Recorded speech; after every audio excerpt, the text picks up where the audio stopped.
घटना लगभग 4-4.5 साल की पहले की है। दोपहर का वक्त था। मैं कल्याण मासिक पत्रिका पढ़ रही थी। मुझे लगता है काफी लोग परिचित होंगे इस कल्याण मासिक पत्रिका से। गीता प्रेस गोरखपुर से जो छपती है, परिचित है ना, मारवाड़ी तबका है तो जानते हैं। वो पढ़ रही थी। उसमें 1.5 पेज का, उसके पेज भी बड़े बड़े आते हैं, फुल साइज पेज आते हैं। 1.5 पेज का एक आर्टिकल लिखा हुआ था स्वामी रामसुख जी महाराज द्वारा। परिचित होंगे स्वामी जी के नाम से भी आप लोग, है ना। उनका लिखा हुआ आर्टिकल था 1.5 पेज का। 1.5 पेज में उन्होंने क्या लिखा था, खाली सार आप तक पहुंचा रहे हैं। लिखते हैं स्वामी जी कि जो भी आप गलत कार्य करते हैं, झूठ बोलते हैं, चोरी करते हैं, जो भी गलत काम करते हैं, उस कर्म का फल तो आपको भोगना ही पड़ेगा। लेकिन यदि आप पीठ पीछे दूसरों की निंदा करते हैं, बुराई करते हैं, चुगली करते हैं, तो जिसकी चुगली, जिसकी बुराई आप कर रहे हैं, उसके कर्म आपको भोगने पड़ते हैं। मत करो चुगली, निंदा, बुराई पीठ पीछे। अपने ही कर्म कम है क्या भोगने के लिए, जो दूसरों के भी अपने माथे मढ़ते हो, मत करो। और अंडरलाइन के साथ लिखा था, ये रब कर दो, देख, कि मात, पिता, गुरु और संत। अंडरलाइन मालूम है किसको बोलते? मोटे अक्षर अंडरलाइन, इसलिए कि ध्यान आकर्षित हो, हम उस पर फोकस कर सके। लिखा था कि माता, पिता, गुरु और संत, इनकी तो गलती से भी बुराई ना करें।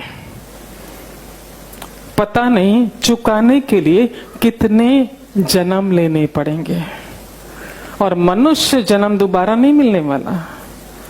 पता नहीं कीड़े मकोड़े जानवर किस योनि में जाओगे और उन कर्मों को भोगोगे। तो निंदा, चुगली, बुराई ना करें। 1.5 पेज का आर्टिकल सिर्फ इसी पर था। हमने उसे पढ़ा, पर समहाउ इतना गौर नहीं किया, इतना ध्यान नहीं गया हमारा। और प्रकृति की व्यवस्था देखिए, नारायण की व्यवस्था देखिए।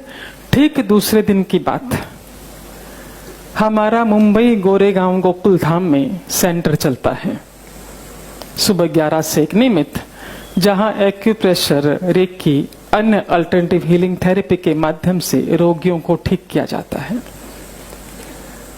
दूसरे दिन की बात, 11 बजे सेंटर खुलता है। 10:55 हम सेंटर की ओर आगे बढ़ रहे थे कि पीछे से मेरा पल्ला मुझे किसी ने खींचता हुआ महसूस हुआ कि कोई पकड़ रहा है।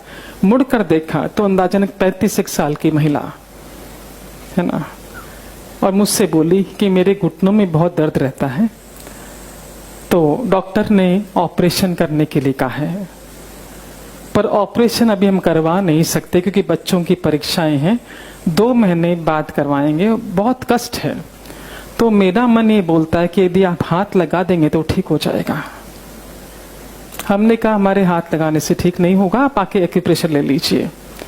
बोले 4-5 दिनों से करवा रही हूं पर मुझे फर्क नहीं मिला, मेरा बहुत मन, आप खाली छू दीजिए, ठीक हो जाएगा। वो जिस तरह से बोल रही थी, हमने कन्विंस करना चाहा कि भाई हमारे हाथ लगाने से नहीं होगा, पर जो जिस भाव से वो बोलती जा रही थी, लिटरली गिड़गिड़ा रही थी, हमने कहा ठीक है तुम कैबिन में आ जाओ। हमारी एक्यूप्रेशर की टीम अलग है, हम खाली काउंसलिंग करते हैं। कैबिन में बुलाया, हमने उन्हें एक्यूप्रेशर देना शुरू किया। और एक्यूप्रेशर पॉइंट जो होते हैं बहुत अधिक पेनफुल होते हैं, तो जब पेशेंट को हम लोग देते थोड़ी बातों में व्यस्त कर देते हैं ताकि उसका ध्यान डाइवर्ट हो जाए, हम ट्रीटमेंट दे सकें। और सहज ही हमने उससे पूछा कि बहुत अधिक दर्द किस वक्त होता है, चलने में, बैठने में, उठने में किस वक्त अधिक पेन होता है। उसका कहना था कि सुबह किचन में हम काम करते हैं 2.5-3 घंटा, उसके बाद जब जाकर बैठती हूँ तो बैठा नहीं जाता है, टीस मारता है, ये शब्द उसके, बहुत दर्द करता है। तो शरीर से भारी थी। हमने उससे कहा तुम 2.5-3 घंटे लगातार खड़ी रहती हो, एक सत्र, तो अच्छे अच्छे व्यक्तियों को दर्द होगा, तुम्हारा तो वजन भी अधिक है, तो 15-20 मिनट काम करो, फिर 5-7 मिनट बैठो, वापस काम करो, ताकि घुटनों को आराम मिले, सारा वजन तुम्हारा उस पर पड़ता है। बोला कैसे बैठ सकती हूँ सुबह के वक्त, पानी भी उसी वक्त आता है, बच्चों का भी टिफिन होता है, इनका भी टिफिन होता है, अकेले मुझे सारा काम करना पड़ता है। और साथ ही साथ सासू माँ के बारे में बोलना शुरू कर दिया। घर में सासू माँ भी पर मुझे बिल्कुल भी हेल्प नहीं करती, और सासू पुराण चालू कर दिया। समझा? सासू पुराण किसको बोलते? समझा क्या? समझा? हाँ हाँ, सासू ऐसी है वैसी चालू कर दिया। हमने कहा कि उसने अपने जमाने में बहुत काम कर लिया, अभी हमारा समय काम करने का है ना, उनका बुढ़ापा है, उनको आराम करना चाहिए। तो बोले क्या का बुढ़ापा, जब खुद की बेटी आती 3-3 घंटे चौके में बैठी रहती, ये बनाऊं वो बनाऊं वो बनाऊं, और मुझे एक सब्जी काट के भी नहीं देती ऐसा। और बोलना शुरू था सासू माँ के बारे में, और एक का एक क्लिक हो गया कि कल तो हमने स्वामी जी के उसमें सुना है, पढ़ा है कि निंदा नहीं करनी चाहिए, और ये तो माता जी की, सासू माँ की निंदा कर रही है, तो कहीं ऐसा तो नहीं उनके कर्म भोग रही हो। सहज ही भाव आया, मन में आया कि एक्सपेरिमेंट करके देखते हैं। हमने उससे कहा कि हम एक शर्त पर तुम्हारा इलाज करेंगे, क्योंकि बातों बातों वो मुझे बोल चुकी थी कि दिन भर सासू माँ से मैं इतनी परेशान रहती हूँ, क्योंकि वो कुछ काम नहीं करती। रात को जब ये आते हैं उनके बेटे को बहुत सुनाती, तुम्हारी माँ ऐसी, तुम्हारी माँ ऐसी, तुम्हारी माँ ऐसी है। दिन भर में जो माँ करती है उसको सारी निंदा रात को हस्बैंड के सामने। हमने उससे कहा कि एक शर्त पर तुम्हारा इलाज हम खुद करेंगे कि तुम्हें सासू माँ की निंदा बंद करनी होगी और उनकी बड़ाई करनी होगी। बोली बड़ाई हमसे नहीं होगी, क्लियर बोल दिया है ना, निंदा भी सोचना पड़ेगा। मैंने कहा फिर हम इलाज नहीं करने वाले, क्योंकि हमको तो एक्सपेरिमेंट करना था। बोले ठीक है, निंदा नहीं करेंगे, पर बड़ाई हमसे नहीं होगी, क्लियर बोल दिया। सेकेंड डे आई, कुछ परिवर्तन नहीं था, पेन एज इट इज था, पर उसे मन में एक संतोष था कि हम कर रहे हैं तो ठीक हो जाएगा। हमने आते से पहला प्रश्न पूछा, कल निंदा करी क्या? बोला यहां तक आया। उसी ने जो एक्शन किया, पर हम नहीं बोले क्योंकि आपका डर था कि आप इलाज नहीं करोगे। और हमने उससे ये भी कहा था कि तुम तो करोगे नहीं निंदा, और यदि हस्बैंड भी करेगा माँ के बारे में कुछ तो आपको सुनना भी नहीं है। बोले नहीं वो तो नहीं करते, मैं ही करती हूँ। मैंने कहा चलो एक पक्ष है। थर्ड डे 2 दिन बीता, 2% 3% थोड़ा अच्छा लगा। चौथे दिन बहुत खुश होकर आई, वेरी हैप्पी। आते से मुझे बोली कल जो पॉइंट आपने दिया था ना वो आज भी देना। मैंने कहा उससे बहुत आराम मिला क्या? बोले नहीं, घुटनों में उतना फर्क नहीं है, पर बरसों बाद मुझे बहुत अच्छी नींद आई। जो कॉलेज के जमाने में सोती थी, सुबह उठती थी, और कई समय से मैं साउंड स्लीप नहीं सोई हूं। मेरे को बहुत पड़ी, मैं 10 बजे बिस्तर पड़ी, से 6 बजे उठी, मुझे बहुत अच्छा लग रहा, नींद बहुत अच्छी हुई। तो जो पॉइंट आपने कल दिया था आज भी देना। हमने कहा 4 दिन से वही दे रहे हैं आपको, है ना, पॉइंट वही है, पर हो सकता है तुमने अपनी दिनचर्या में कोई परिवर्तन किया हो तो बताओ, उसका असर होगा कि नींद तुमको अच्छी आई है। उसने चीजें बताई दिन भर में क्या किया। उसमें से एक चीज हमने पकड़ी, वो ये कि उसने कहा कि रात को हमने खाने में कैरी की लुंजी बनाई थी। लुंजी मालूम है क्या मारवाड़ी, है ना? हाँ। और पति को और बच्चों को लुंजी बहुत अच्छी लगी, खाते खाते बहुत बड़ाई कर रहे थे। तो मेरे मुंह से सहज निकला कि मेरे पीहर में तो लुंजी बनती नहीं है, ये रेसिपी तो माँ की है, माँ जी की है ना। उनसे सीख के मैंने बनाया। माँ जी टेबल पर ही थी, बड़ी खुश हुई। मैंने उनसे कहा देखो वो उसकी आत्मा को खुश किया ना, वो वाइब्रेशन से आपको नींद अच्छी आई। अब चूंकि थोड़ा उसे अच्छा महसूस हो रहा था तो मुझसे बोली अभी आप जो बोलोगे वो करने को तैयार हूं, बस मुझे ठीक कर दो। हमने कहा सासू माँ की बड़ाई कर दो। बोला करेंगे क्योंकि स्वाद आ गया था स्वस्थता का, है ना। उसने लिया लगभग 14 दिन पूरी तरह ठीक होने में, है ना। इस बीच उसका डॉक्टर के साथ भी अपॉइंटमेंट था, क्योंकि ट्रीटमेंट तो चल ही रहा था डॉक्टर के साथ। वो मिलने के लिए भी गई थी।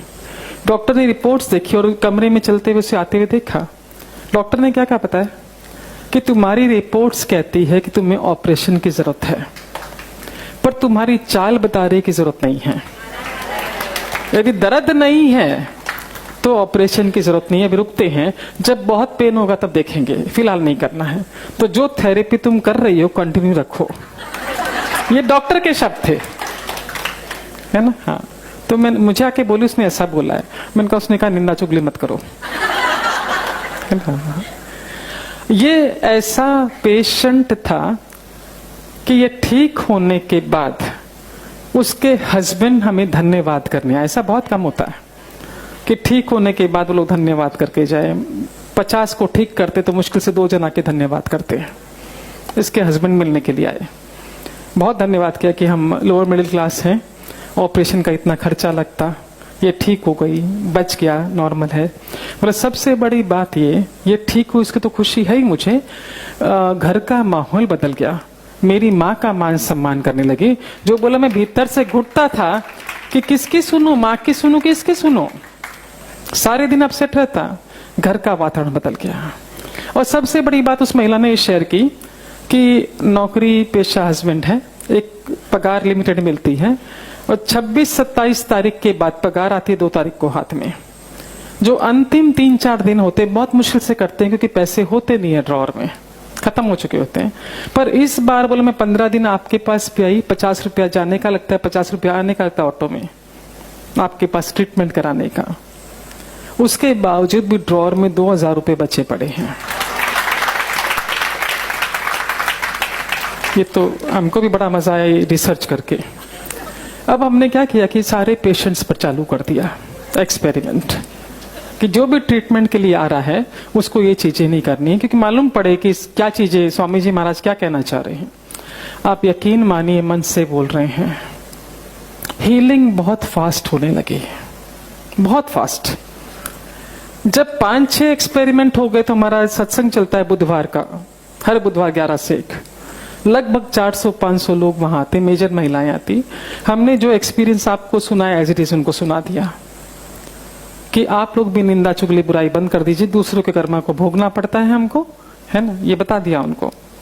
और जो आते हैं सत्संग वो इतने समर्पित भाव के कि जो कहते हैं उस पर पूरा फॉलो करते हैं।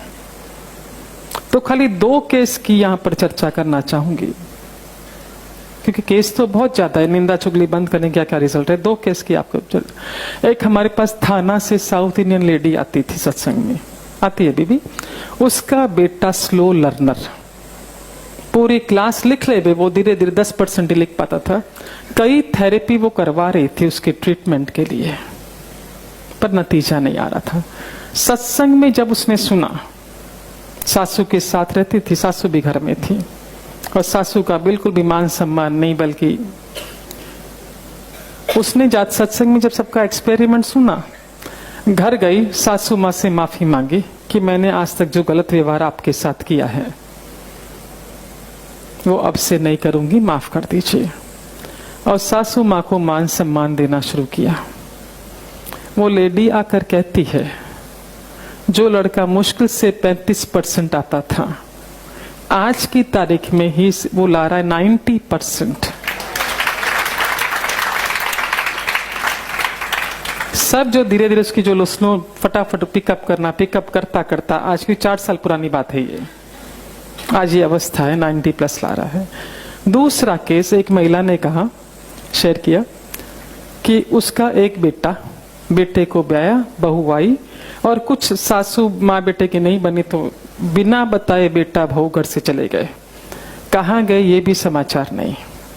उसने 2-4 बार हमसे आके कहा ये बात कि वो कहाँ गए मालूम नहीं है, और उनका कोई फोन भी नहीं आता है। हमने कहा उनका नहीं आता तुम कर लो। इसने करना शुरू किया, पर बेटा भी फोन काट देता, बहू भी फोन काट देती, कोई संपर्क नहीं। आके मुझसे बोले वो काट देता है फोन। हमने कहा अपनी प्रार्थना चालू रखिए और फोन करना चालू रखिए, किसी दिन तो उठाएगा वो। एक दिन उठाए, बेटे ने चिल्लाया जोर से कि क्यों परेशान कर दिया, तुमसे कोई संबंध ही नहीं है हमारा, छोड़ दिया। सत्संग में बैठी हुई थी, सोच रही थी कि मैं किसकी निंदा करती हूँ, क्योंकि लोग शेयर करते तो खुद को टटोला उसने। तो उसको एहसास हुआ कि शाम को जब राउंड मारने जाती है, सोसाइटी में वॉक करने जाती है, तो बिल्डिंग के सामने 8-10 महिलाएं घेरा बना के बैठती है, और जो महिला नहीं आती उसकी चर्चा। देख अपने आप ही बोला, मैंने तो कुछ बोला ही नहीं। सत्संग से जाने के बाद उसने कहा उन अपने ग्रुप को कि यदि देखो तुम लोग किसी की निंदा चुगली बुराई करोगे तो मैं तुम्हारे साथ नहीं बैठूंगी, मैं मेरा वॉक करूंगी, क्योंकि मैं सत्संग में बोला गया नहीं करना, दूसरों के कर्मों को अपने सर नहीं लेना है। तो महिलाएं हंसने लगी कि चुगली नहीं करेंगे तो टाइम पास कैसे होगा। बोला मुझे तुम्हारे साथ नहीं बैठना।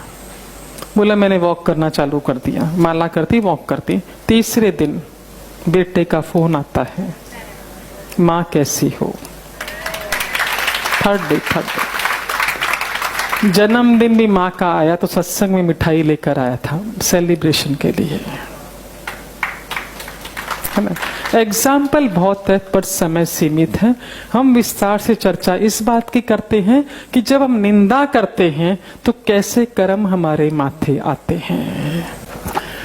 ये ध्यान से देख लीजिए, आपको कई प्रश्नों के उत्तर त्वरित मिल जाएंगे।